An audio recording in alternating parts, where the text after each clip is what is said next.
esta presentación, que lleva como título Bases dialógicas de la moralidad, otra era el antropocentrismo, en realidad busca hacer un llamado de atención sobre investigaciones de las últimas décadas en ciencias biológicas, en particular en las ciencias del comportamiento animal, que pienso que arrojan nueva luz para el tratamiento de las cuestiones de la moral y de la ética, que en general, no solamente en la filosofía, sino en otras disciplinas y en el marco cultural general de las sociedades, tiene una mirada tradicional que en general está basada en la comprensión de la moral como algo que es exclusivamente humano, y punto 2, que es algo que depende o que es resultado de la cultura.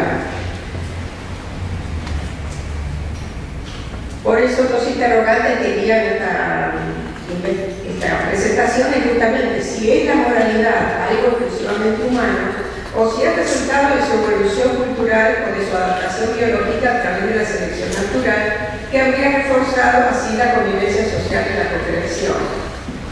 En general tenemos esa idea de que la respuesta tradicional es que la moral humana es producto de la cultura y la cultura debe ser algo así como una sobreimpresión o sujeción de tendencias naturales que tienden justamente al egoísmo, a la violencia, a la agresividad. En la figura que tenemos de André aparece justamente la figura del tutor que debe corregir las malformaciones, y no por casualidad esa figura acompaña un tratado sobre ortopedia. Y tenemos también la imagen tradicional de la figura platónica que aparece en el Fedro, donde la obliga al conductor del carro de caballo debe controlar a dos que van en direcciones distintas, opuestas prácticamente hacia el bien y otro hacia el mal. Es decir, que la cultura parecería como la modeladora o como un barniz que se debería imprimir sobre las tendencias naturales que están presentes en los humanos, pero que lo conducen justamente a, digamos, a cuestiones que no favorecen la cooperación entre pares ni en su relación con los otros seres vivos. Esto es lo que está poniéndose en cuestión a partir de las nuevas investigaciones en ciencias biológicas y fundamentalmente el comportamiento animal. Pero se debe destacar que acá confluyen también otras disciplinas que algunas de las cuales se han de alguna manera anticipado en las presentaciones anteriores. Una muy importante es la biología molecular, porque la biología molecular nos ha planteado que los humanos no formamos un tronco separado del resto de la evolución, sino que estamos muy emparentados con los primates y los antropoides, pero fundamentalmente nuestros compañeros de genealogía son los chimpancés y los bonobos, junto también con los gorilas y los orangutanes. O sea que si nos vamos a identificar con el nuevo árbol genealógico de la humanidad, debemos aprender que somos parientes de los primates y finalmente que somos primates. La otra ciencia que aporta numerosas investigaciones al respecto de lo que vamos a considerar, a pesar de que no lo vamos a tratar, tiene que ver con las neurociencias, porque las neurociencias, sobre todo a partir del descubrimiento de las células, de las neuronas espejo, aportan suma claridad sobre el comportamiento cerebral y aunque social de los seres humanos. Como el tiempo acá, como han notado, nos corre y nos sopla el reloj acá en la nuca, yo voy a focalizar esta presentación en unas experiencias, en unos experimentos que resultan ilustrativos de una nueva tendencia que creo que debe ser recogida por la filosofía y otras disciplinas para poder revisar esta concepción tradicional que tenemos tan asimilada. Estas investigaciones van centradas a aspectos que justamente no fueron totalmente reconocidos en los orígenes de la ecología, que fue el primer nombre que recibió esta ciencia del comportamiento animal en la primera mitad del siglo XX, cuyos estudios como el de Conrad Lorenz sobre la agresividad fueron bastante conocidos, porque hubo justamente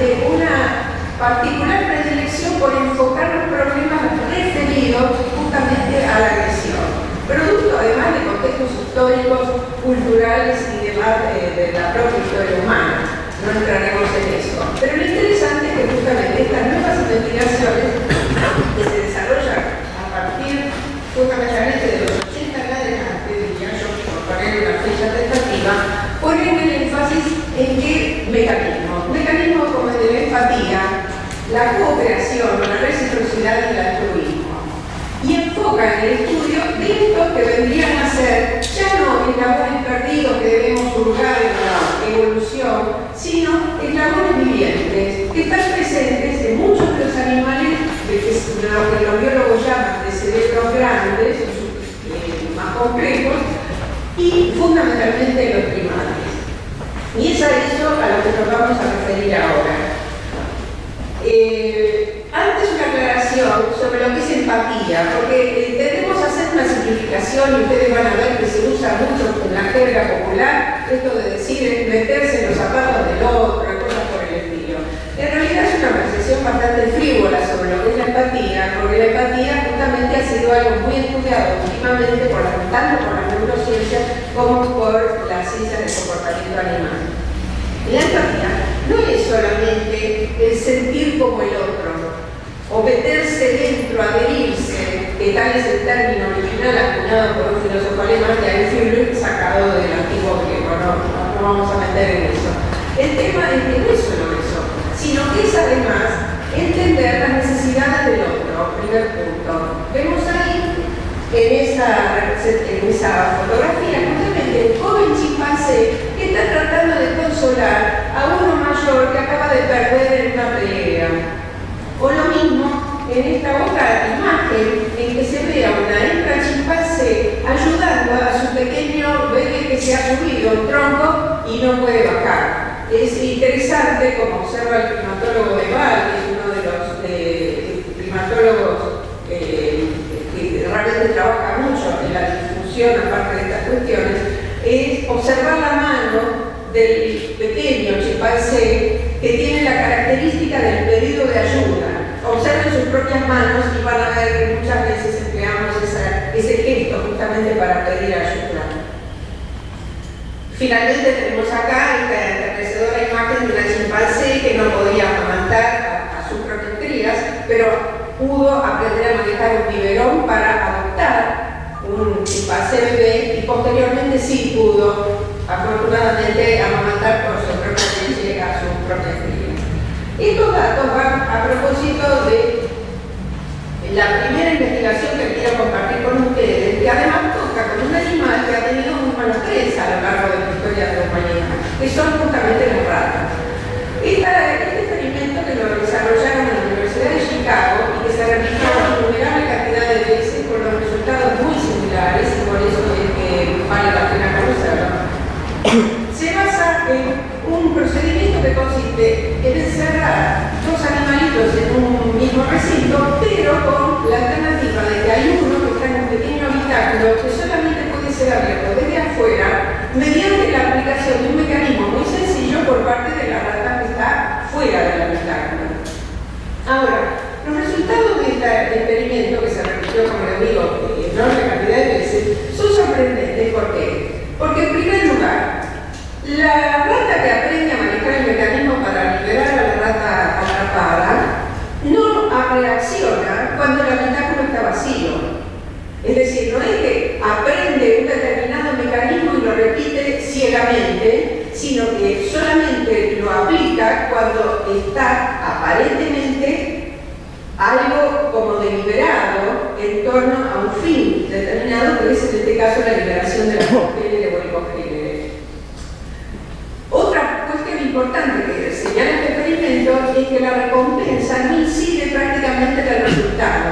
Es decir, que frente a la existencia visible de una recompensa, la rata prefiere primero liberar a la cogénere que está en el habitáculo y luego consumir la recompensa. Y señalan los investigadores, aunque fuera chocolate, porque el chocolate era la recompensa favorita de estas ratas. La otra cuestión que aparece acá justamente es que, y este es un dato de color que le pude salir a Julieta, es que las ratas demostraron además que las hembras eran más colaboradoras aparece en el cuadro que está ahí, donde se ve que no solamente aplicaba mucho menor tiempo, que por eso está la columna bajita en color negro acá, sino que además requerían mucha mayor actividad. Es decir, que las ratas hembras desarrollaron mayor capacidad de empatía y de, si se quiere, de prestación de colaboración a la rata encerrada con el habitáculo.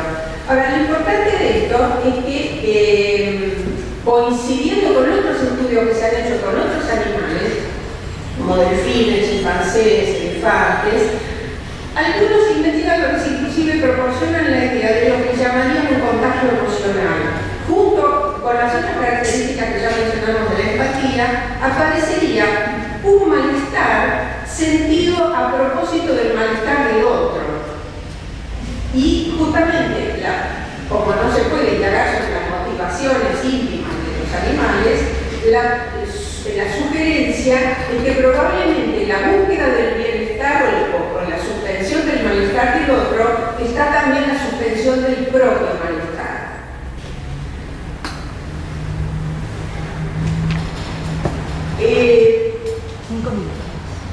Como tenemos solo 5 minutos,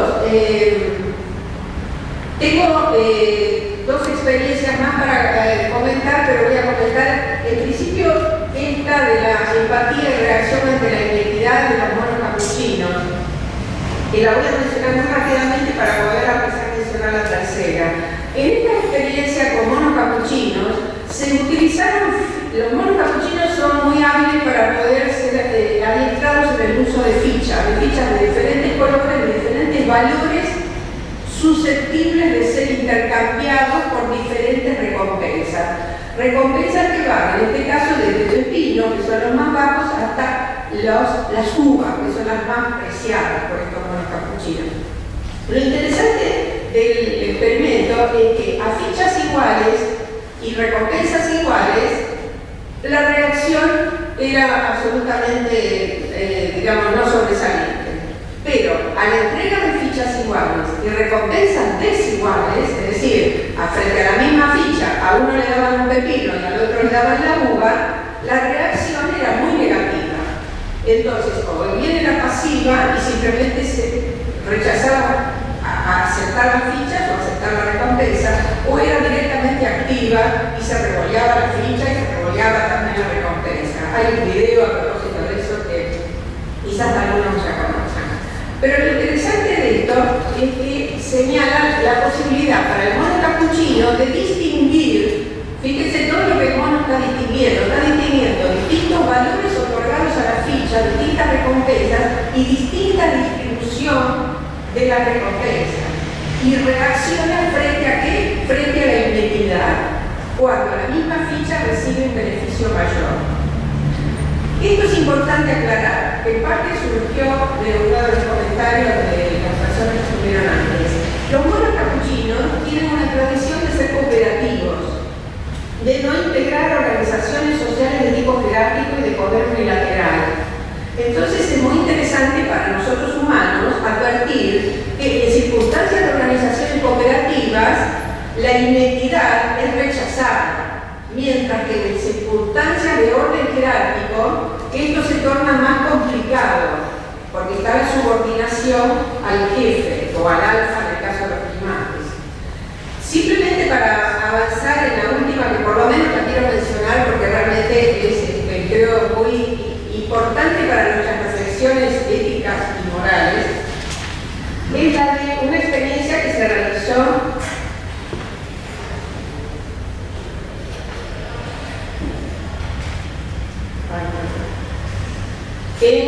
por el Instituto Max Planck de Alemania, pero con carácter multidisciplinario e internacional, y se desarrolló en el santuario de chimpancés que está en Nanga, Uganda. Y ahí el experimento consistió en comparar las ayudas espontáneas prestadas entre chimpancés y humanos, entre chimpancés y todo comparativo con niños de corta edad, de 18 meses a 2 años. Es decir, previo a una socialización completa, digamos.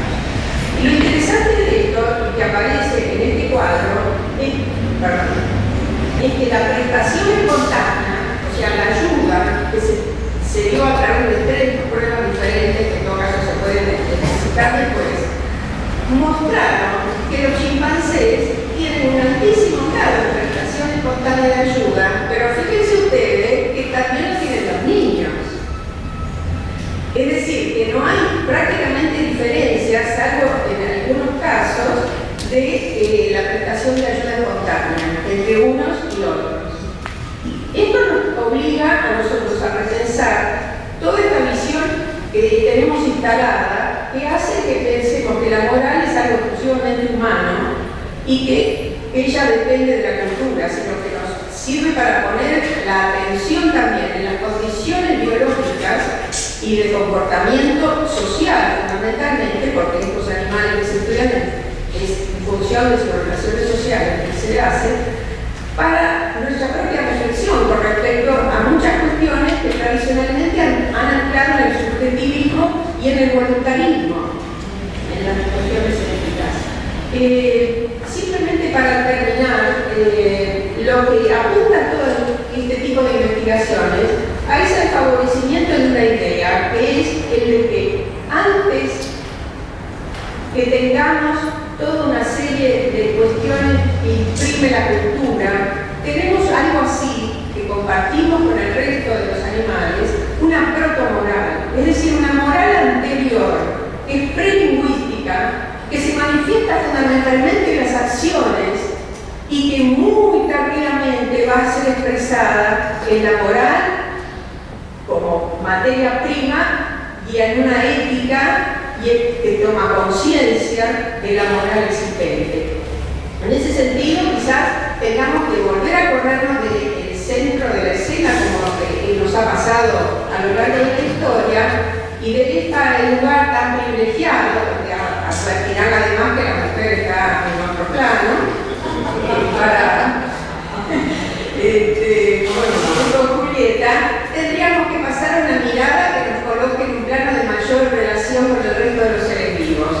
Y en ese sentido, recuperar el sentido primigenio, inclusive, de la palabra ethos, que pese a que muchos filósofos y pensadores en general se lo han olvidado, en su origen quería decir, además del carácter, además de los hábitos, de las normas establecidas para la convivencia, quería decir el establo, la cuadra, el lugar donde los animales comen, se albergan y descansan juntos.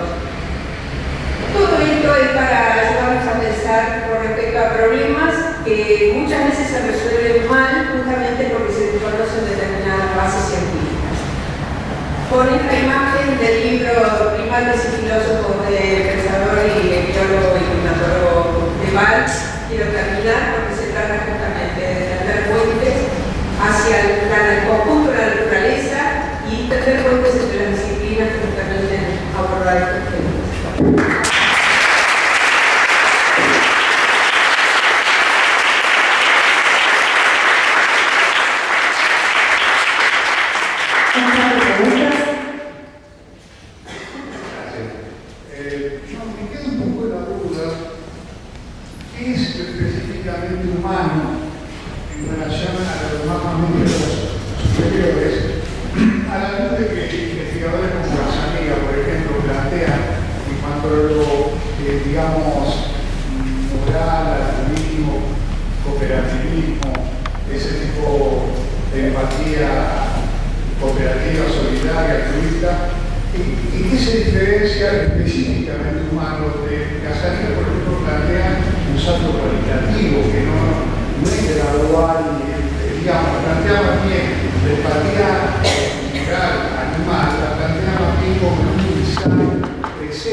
Es cierto que hay una discusión que sigue sin saldarse, ¿no?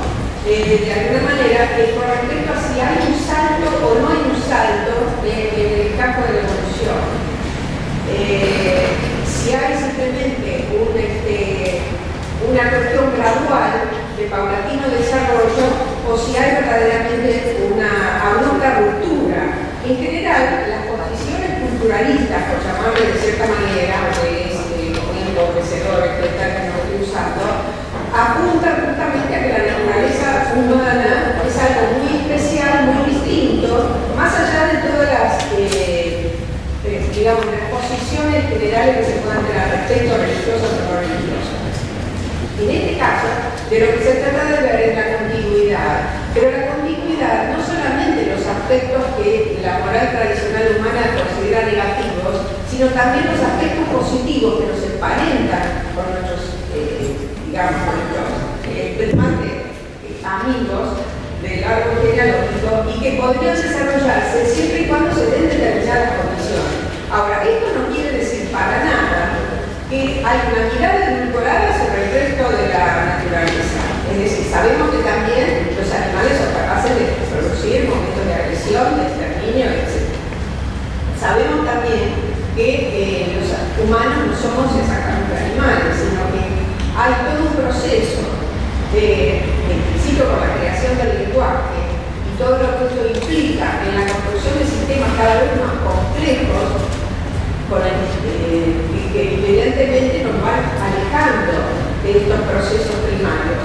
El asunto es que no nos alejen tanto como para perdernos de vista, porque en muchos momentos yo creo que justamente la reflexión ética y moral adolece de esta falta de conocimiento como para poder comprender mecanismos mucho más que tenemos a flor de piel y a la vuelta de la esquina, sin necesidad de tener que ir a buscarlos en algún viejo manual que plantee los valores de la moral y de la ética como algo extrapolado, no se sabe bien de dónde, y que se han caído sobre el cerebro de los humanos. Marta, tenemos tiempo para una pregunta más. La pueden seguir en tal caso en la pausa antes de que volvamos. Y ahí te voy a preguntar.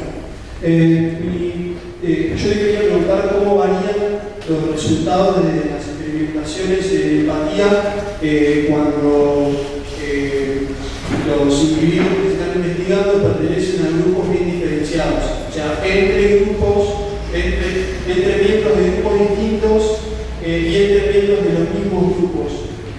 ¿Se entiende? Sí, justamente una de las cuestiones con el tema de la empatía es que la empatía tampoco no es un todo o nada, es decir, tiene grados que dependen y matices que dependen de muchas otras circunstancias de la conformación del grupo. Si tengo medio minuto más, los estudios de empatía, las discusiones son muy interesantes entre especies diferentes, porque hay discúlpenme, pero me voy a tomar la libertad de contar muy brevemente, pero es realmente una experiencia que se cita dentro de la empatía, que ocurrió en el zoológico, un zoológico de Londres, y que realmente muestra hasta dónde puede llegar la sutileza de un cierto mecanismo que implica además un cierto conocimiento del otro para poder saber qué necesidad requiere.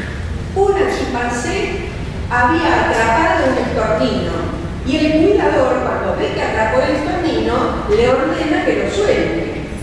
Con tan mala suerte que el estornino cae mal y no puede volver a volar. ¿Qué hace la chimpancé? Lo toma entre sus manos, se sube a un árbol hasta la punta, con las piernas sosteniendo el estornino en sus manos y lo lanza desde la punta del árbol. Porque ella ha aprendido, evidentemente, que los pájaros vuelan y que para eso necesitan sus alas. ¿Y qué hace antes de largarlo? Le abre las alas al estornino. Fíjense ustedes cómo, obviamente, no estamos hablando de un chimpancé que no tiene aprendizaje. Es un chimpancé que evidentemente ha tenido no solamente un aprendizaje de ciertas conductas intraespecíficas, sino también interespecíficas. Lo menciono porque esto mismo lo podemos llevar a nuestras propias relaciones.